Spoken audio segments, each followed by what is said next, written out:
The COVID-19 pandemic has proved to be a tipping point for digitization and broader penetration of finance. Young or first-time investors with a do-it-yourself mindset flooded the digital world for active trading and financial planning. The idea was to look for additional source of income beyond traditional instruments, and the reason to go online was quite simple. They signed up in droves because of the simplicity of online trading platforms, flat fee structures, and a quicker account opening process. The surprising element here is that the increase in the number of active traders has largely come from Tier 2 and 3 cities, with the vast majority being first-time investors.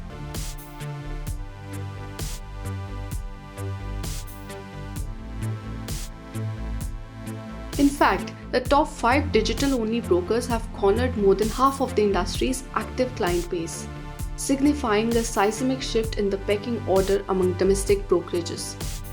Zerodha, Upstox, Angel One, 5paisa, and Groww had cornered a market share of over 53% until the end of July this year, with a cumulative tally of 12.6 million active clients.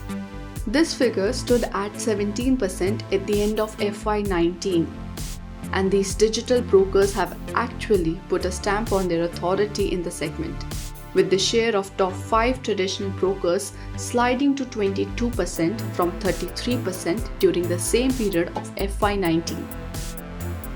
It seems the golden age of digital payments has finally dawned in India. Although digital payments were alive and kicking in the pre-COVID-19 era too, it was the pandemic which gave them the much-needed push, as more and more people chose to shop from the relative safety of their homes. Let's talk about some facts and numbers. Do you know that more than 300 million Indian smartphone users use digital payments? Quite a number, isn't it? Leading Indian fintech platform PhonePe recently released a study on the evolution of digital payments in India over the past 5 years, and the results were surprising.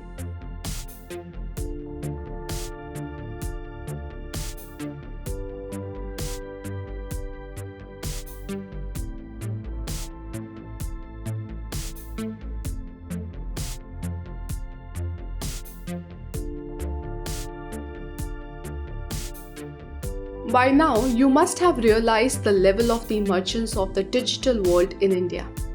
Now, here are some fun facts that will give you the extent of digital penetration.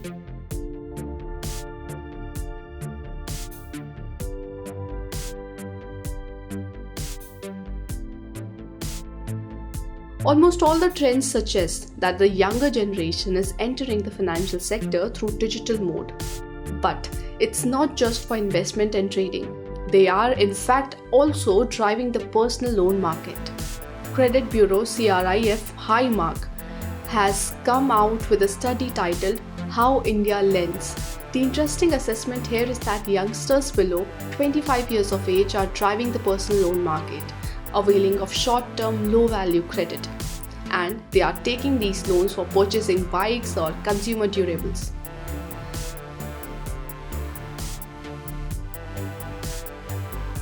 But there is always a flip side. Many firms are aggressively tapping social media influencers to add to their customer base and get involved in malpractices to achieve the target. So, there comes the role of the government to maintain a dignified digital balance and provide a level playing field for all players.